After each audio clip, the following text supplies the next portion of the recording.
실제로 저는 이런 상담을 한 적이 있어요. 동서가 미워 죽겠는 거예요. 동서가 미워 죽겠는데 동서만 미울까요? 그 집 애도 미운 거예요. 안녕하세요. 엄마표 영화하는 영알못엄마 이웃집 오원입니다. 2학기 학부모 상담 기간이 다가오고 있어요. 다들 상담하러 가시나요? 유튜브 보니까 많은 선생님들께서 어떻게 학부모 상담 준비를 해야 하는지 알려주고 계시더라고요. 제가 그걸 가만히 이렇게 듣고 있다 보니까 학부모 입장에서 이런 얘기 좀 들려드리면 어떨까라는 생각이 들더라고요. 뭐 학교 상담이든 어린이집 상담이든 유치원 상담이든 학부모 입장에서 아마 이런 말씀 들어보시면은 공감하시지 않을까 생각해봅니다. 네, 저는 원래 직업이 사회복지사였어요. 그래서 기본적인 상담의 경험이 있습니다. 아동부터 청소년, 성인, 그리고 어르신까지 네, 다양한 대상층의 그런 경험은 있어요. 그래서 오늘 제가 들려드리고 싶은 말씀은 관계의 기술이라고 해야 할까요? 네, 거기에 초점을 두고 말씀을 드려볼까 합니다. 저는 너무나 익숙하고 당연한 거지만 또 여러분들은 전공하시지 않은 분들한테는 생소한 부분도 있을 거라고 생각해서 한번 들려드려 볼게요. 자, 우선 심리학자 칼 융의 분석 심리학에서 융이 뭐라고 얘기를 했냐면은 인간의 정신은 크게 두 가지로 나뉜다고 했어요. 의식과 무의식의 두 가지로 나뉜다고 했어요. 자, 여기서 말하는 의식이 뭘까요? 의식은 내가 지각하고 판단하고 경험한 것의 자아를 말하는 거예요. 즉 의식하고 있는 의식된 자아를 말하는 거거든요. 사회에서 나에게 요구하는 대로 내가 추구하고자 하는 그 모습대로 의식하고 있는 자아라는 거죠. 그것을 융은 페르소나라고 얘기를 했어요. 가면, 페르소나 뜻이. 네, 가면을 쓰고 있다라는 거죠. 우리도 다 가면 쓰고 있어요. 안 그래요? 애들이 막 숙제도 안 하고 놀아요. 야, 엄마가 숙제하고 놀라고 했잖아. 집 이거 장난감 빨리빨리 정리해야 될 거 아니야. 막 이렇게 짜증을 내다가도 화를 내다가도 어제 전화벨이 울리면 여보세요? 이렇게 하지 않아요. 다 이렇게 하잖아요. 우리도 다 가면을 쓰고 있다라는 거죠. 다양한 개인마다 여러 가지의 가면들이 있어요. 이런 상황에서는 이런 가면을 쓰고 이런 상황에서는 이런 가면을 쓰고 저도 지금 가면을 쓰고 여러분께 이거 지금 말씀드리고 있는 거예요. 자, 제가 이 이야기를 왜 하냐면은 선생님도 똑같은 사람이라는 얘기예요. 자리가 사람을 만든다라는 이야기가 있죠. 실제로 어떤 사회적 지위에 있으면 사회에서 그 사람에게 요구하는 그런 모습이 있을 거잖아요. 자, 선생님이면 선생님의 모습을 보여주기 위해 내가 선택한 나의 모습 중에서 아니 또는 내가 이랬으면 좋겠어 하는 모습으로 가면을 쓰고 있다는 거죠. 그래서 실제로 사회적 지위가 더 높으면 높을수록 더 단단하고 보여지고 싶은 그런 모습대로 여러 가지 가면을 쓰고 있는 거예요. 그래서 제가 드리고 싶은 말씀은 선생님도 가면을 쓰고 있지만 똑같은 사람이다라는 걸 말씀드리고 싶어요. 그래서 제가 선생님과 관계 맺을 때 제가 중요시하는 것들을 그런 것들을 말씀드리면 여러분들께 도움이 되지 않을까 해서 한번 말씀드려봅니다. 저한테는 어쩌면 당연한 것들이지만 네, 전공자로서 뭐 여러분들은 또 생소할 수도 있는 거니까 네, 한번 가볍게 들어봐 주세요. 저는 우선 선생님의 감정을 상하게 할 것 같은 그런 말과 행동은 하지 않으려고 노력합니다. 어떠한 일이 일어날 수 있어요. 뭐 원에서나 학교에서나. 그럴 때 궁금하신 건 질문을 하셔야 해요. 제가 뭐 질문을 하지 말라는 게 아니라 자, 모두들 질문을 하신다고 하는데 이렇게 예를 들어 볼게요. 자, 1점에서부터 10점까지의 척도가 있다라고 생각을 해보자고요. 네.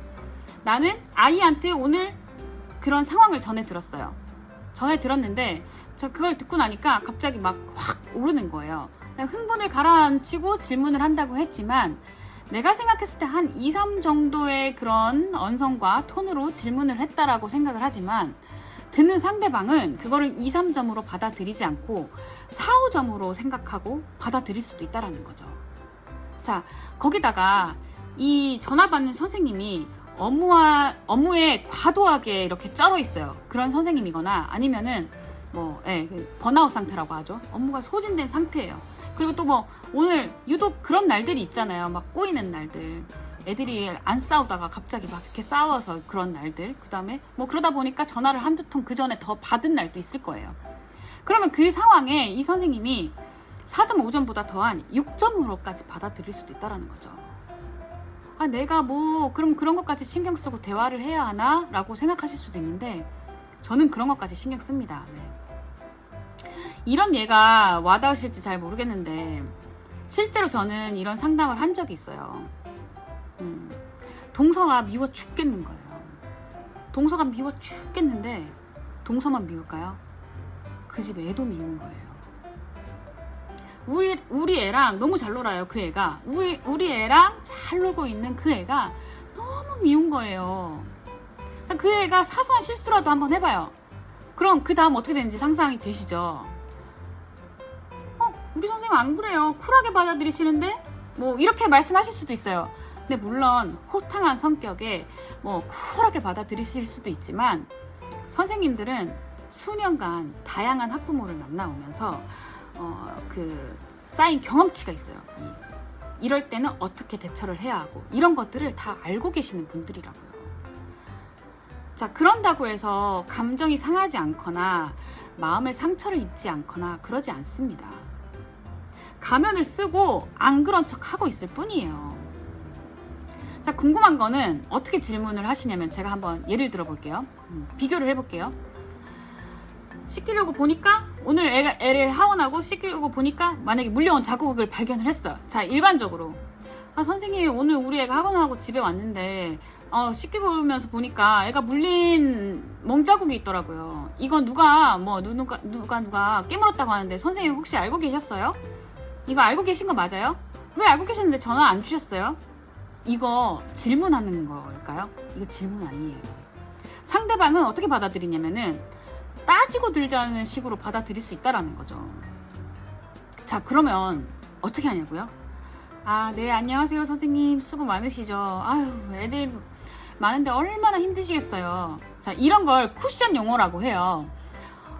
대화 전에 이런 말을 좀 붙여주시는 게 좋아요. 네, 뭐 약간 뭐 아부성 발언 같기도 하지만 이거 전문 용어로 쿠션 용어라고 해요. 부드럽게 해준다는 거죠, 대화 자체를.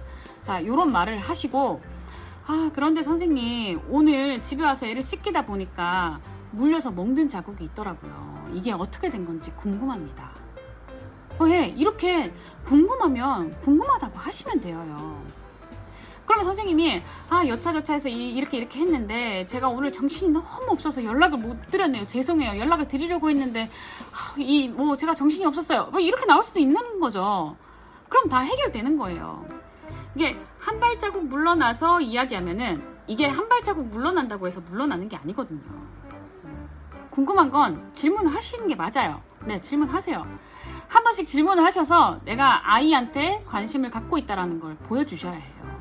하지만 최대한 흥분한 감정은 가라앉히고 궁금한 걸 질문으로만 하시고 그 다음은 선생님한테 맡기시면 되는 겁니다. 궁극적으로 인간관계에 있어서 그 끝의 목적이 뭐냐면은 이 상대방과 나와 신뢰관계를 쌓는 거예요. 내가 한 발 물러서서 이렇게 하다가 보면은 호감을 주게 되는 거거든요. 네. 그렇다 보면 신뢰가 쌓여지게 되는 거거든요. 신뢰가 쌓이면 어떻게 되냐면은 내가 아이를 부탁해야 하는 사람도 쉽게 부탁할 수가 있어요. 더 수월하게 훨씬 할 수 있거든요. 저 같은 경우는 뭐 예를 들면 제가 서울 나갔다가 이제 뭐 늦게 들어올 때가 있어요. 전화해서 선생님 죄송해요. 제가 오늘 일이 있어서 서울에 나갔는데 차가 이렇게 밀릴지 몰랐어요. 좀 늦을 것 같아요. 그럼 선생님 뭐라고 하시겠어요?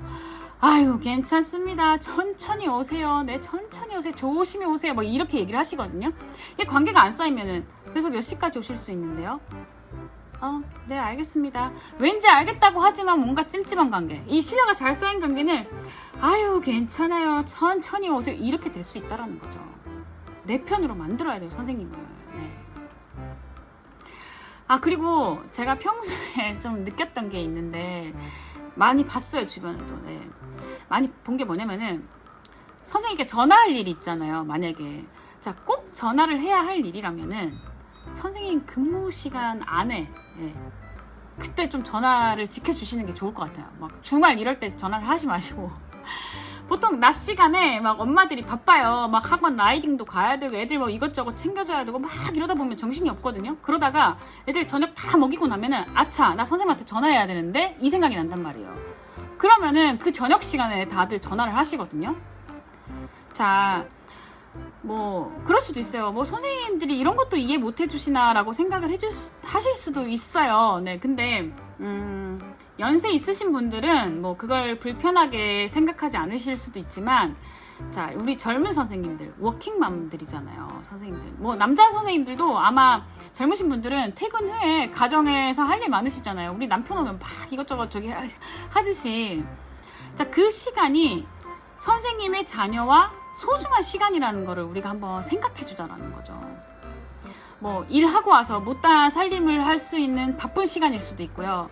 숙제 한 자라도 더 봐주고 싶고 책 한 자라도 더 읽어주고 싶은 그런 선생님한테는 소중한 시간이고 바쁜 시간이에요. 우리 그런 거 배려해드리자라고요. 네, 주말에 전화하고 저녁에 전화하고 이런 거 정말 위급한 상황, 그런 급한 일 아니면은 하루 참자고요.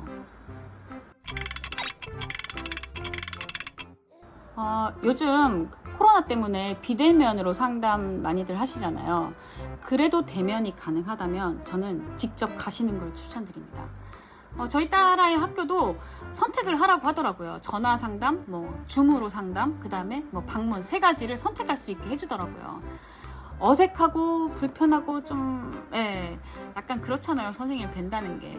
그렇지만 얼굴을 보면서 말을 하는 거는 다르거든요. 전화랑은 달라요. 네, 얼굴을 보지 않고 말을 하다 보면은 서로 오해가 생길 수도 있어요. 그래서 저는 한번 가보시는 걸 추천드립니다. 그리고 조금 전에 말씀드렸던 대로 아이한테 내가 이 정도 관심을 갖고 있다라는 거를 방문하면서 보여드리는 것도 좋아요. 네. 내가 아이한테 신경을 쓰고 있다라는 거를 보여드렸으면 좋겠어요. 자, 직장 다니시는 분들은 바빠서 못 간다는 분도 계시고, 또 어색하고 할 말이 없다고 신청 안 하시는 분들도 계시더라고요. 근데 사실 이것만큼 또 중요한 게 어디 있겠어요. 네. 그 유튜브 채널 중에 초등교사 안쌤 TV? 네, 아실 거예요. 그 안쌤이 뭐라고 하셨냐면은 상담 끝나고 올 때 아이 사물함에다가 엄마가 깜짝 편지 넣어주고 오라고 하더라고요. 우와, 저 진짜 완전 꿀팁 얻었어요. 네, 저도 이번에 꼭 하고 오려고요. 여러분도 해보세요. 뭐 가서 어떤 질문을 해야 하는지는 다른 뭐 초등교사 선생님들께서 다 말씀을 잘해주셔서 저는 그런 거는 크게 말씀드리지 않을 건데요. 저는 뭐 학습적인 면보다 생활 태도, 친구 관계, 그 다음에 뭐 그런 태도 위주로 질문을 합니다. 제 딸이 제가 모르는 모습이 있기 때문에 그런 쪽으로 질문을 해요. 사실 성적은 엄마가 제일 잘 알아요. 애들이 엄마 앞에서 행동과 다른 엄마 없을 때의 그런 행동이 다르거든요. 그리고 뭐 선생님이 아유 뭐 부족한 거 없습니다, 괜찮습니다 하는데, 고쳐야 될 거 없습니다 하는데 굳이 선생님한테 뭐 말해달라고 하지 마세요. 없는데 왜 자꾸 물어요. 내 아이 좋은 것만 보자고요. 부족한 거 뭘 자꾸 이런 걸 보다 보면은 또 다른 아이랑 비교하게 되거든요. 그냥 선생님이 좋은 쪽으로만 말씀해줬으면 그런 내 아이의 좋은 면만 보자라는 거죠. 그리고 선생님하고 상담하실 때 뭐 해야 되는지 아시죠? 쿠션을 하셔야 돼요. 선생님 덕분에 아이가 정말 잘 성장하고 있습니다. 아유, 감사합니다. 우리 애가 선생님 덕분에 학교 생활 잘 적응하고 학교 너무 좋아합니다. 선생님 너무 좋아합니다. 이거 하셔야 됩니다. 아시겠죠? 자, 제가 마지막으로 조금 조심스럽지만 말씀드릴 부분이 있는데요. 원에서나 학교에서나 큰 일이 발생할 수도 있어요. 뭐 원에서는 선생님의 아이 학대, 폭력이겠죠. 학교에서는 친구들 사이에서 일어나는 그냥 정서적이나 물리적인 폭력 사건이 일어날 수 있어요. 네. 자, 이럴 때는 좋은 게 좋은 거라고 넘어가시면 안 됩니다. 네. 어린이집이나 유치원의 경우는 선생님이 아이한테 폭력을 가하는 것 같다라고 생각하시면 원장님께 바로 말씀드려서 상의하시는 게 좋을 것 같고요. 제 생각은. 네. 자, 학교에서 학교 폭력이 일어날 수 있어요. 그런 거 있죠. 은근히 한 아이를 따돌리거나 뭐 이 아이한테 장난을 치는데 지속적으로 과하게 그렇게 하는 게 일어날 수도 있어요. 자, 이걸 장난으로 볼 수도 있겠지만, 그렇지만 피해를 받고 있는 피해 아동이 있는 거잖아요. 자, 그럴 때는 내 아이가 피해를 받고 있는 것 같다라고 생각을 할 때는 선생님께 전화해서 우선 물어보세요. 제가 아까 말씀드린 대로 상황을 알고 계신지 선생님께 질문을 하시는데 간혹 선생님 중에 어쩌다 진짜 이런 선생님들이 계세요.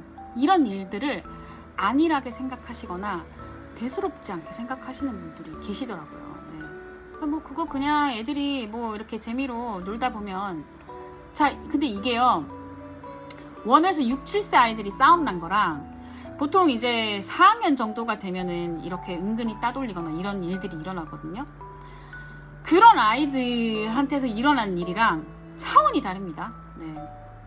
이렇게 4학년 정도 되는 아이들, 그 이상 아이들은 내가 이거를 친구한테 이렇게 행동하면은 이게 나쁜 일이라는 걸 알아요. 네, 인지적으로 명확하게 아는 아이들이 이렇게 행동하는 거는 정말 잘못된 일입니다. 이거 반드시 짚고 넘어가셔야 돼요.